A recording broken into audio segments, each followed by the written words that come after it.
दोस्तों आप लोग कोई ना कोई आयुर्वेदिक दवाइयाँ या फिर एलोपैथिक दवाइयाँ खाते होंगे और बहुत बार एक बड़ा क्वेश्चन बनता है कि दवा की एक्सपायरी डेट क्या होती है, क्या हम एक्सपायरी के बाद भी उस दवा को ले सकते हैं। अगर दोस्तों देखा जाए तो अगर आयुर्वेद की दवाई की बात की जाए तो आयुर्वेद की दवाई में भी एक बहुत बड़ा क्लासिफिकेशन होता है। अलग अलग टाइप की दवाइयाँ होती हैं।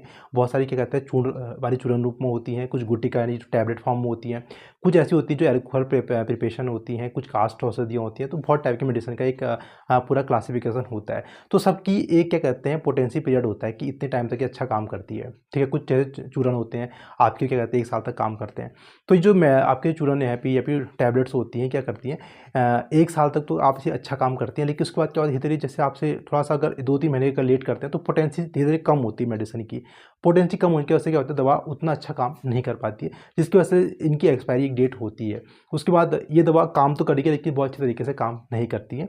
और बहुत बार क्या होता है अगर मान लो दवा खुली रखी है और दवा खुली रखी है, तो ऐसी दवा जो खुली रखी होती है उनकी पोटेंसी और जल्दी कम होती है। दूसरा क्या होता है कि उनके अंदर इन्फेक्शन भी हो सकता है। जैसे मान लो क्या कहते हैं फंगस लग सकती है। अगर आपने कहीं पे ऐसे जगह पर रखा है जहाँ पर कहते हैं ह्यूमिडिटी बहुत ज़्यादा है, पानी ज़्यादा मात्रा में, तो वहाँ पर क्या हो सकता है उनके अंदर फंगस हो सकती है, जिसकी वजह से वो आपकी क्या कहते हैं वैसे कंजप्शन करने के लिए आपके सही नहीं होता है। और इसके अलावा बहुत सारी क्या कहते हैं ऐसी आयुर्वेदिक मेडिसिन भी होती हैं जो बहुत लंबे टाइम तक रहती है। कास्ट औषधियाँ होती हैं, जो भस्म होती हैं, वो क्या कहते हैं 2, 4, 5, 6 साल लंबे टाइम तक चल जाती हैं। तो सबका एक जो एक्सपायरी पीरियड होता है सबका अलग अलग होता है। इसके अलावा जो कहते हैं अल्कोहल प्रिपरेशंस होती हैं जो जिनमें अल्कोहल डला होता है, वो दवा ज़्यादा लंबा क्या कहते हैं उनकी एक्सपायरी डेट बहुत लंबी टाइम तक होती है, क्योंकि जो अल्कोहल होता है वो बहुत जल्दी ख़राब नहीं होता है। तो ये मेडिसिन की एक्सपायरी डेट बहुत लंबी होती है। और कुछ मेडिसिन ऐसी होती है जो जितनी पुरानी होती है उतनी अच्छी भी होती हैं। लेकिन जनरली जो आप दवाइयाँ लेते हैं उसमें जो एक्सपायरी डेट होती है आपको उतने के अंदर उसे कंजप्शन कर लेना चाहिए। 1 या 2-3 महीना भी अगर आप ले सकते हैं तो उसमें कोई दिक्कत नहीं होती है, बशर्ते वो डब्बे के अंदर पैक्ड हो, सील्ड हो, वो ज़्यादा इंपॉर्टेंट होता है। 2 या 3 महीने भी आप उसे ले सकते हैं। बात की जाए तो एलोपैथिक मेडिसिन में भी इसमें भी क्या कहते हैं बहुत अलग अलग क्लासिफिकेशन होता है। कोई ऐसी दवाइयाँ हैं जिससे क्या कहते हैं आप बहुत जल्दी आप उसे खाना पड़ता है, बहुत आप बहुत उसको लंबा वो नहीं कर सकते, ठीक है। और जैसे मान लो कि किसी भी हाँ, दवाई की अगर एक्सपायरी डेट क्या कहते हैं मार्च लिखा है, अगर मार्च 2025 लिखा है अगर किसी में, तो आप उसे कोशिश कीजिए मार्च में ख़त्म कर दीजिए। नहीं तो अप्रैल में 1 महीना एक्सटेंशन या 2-3 महीने एक्सटेंशन भी ले सकते हैं, इससे कोई फ़र्क दिक्कत नहीं होती है। लेकिन फिर भी आपको अवॉइड करना चाहिए कि आप जो डेट दी है उसके अंदर आप उसे कंप्लीट कर लेना चाहिए।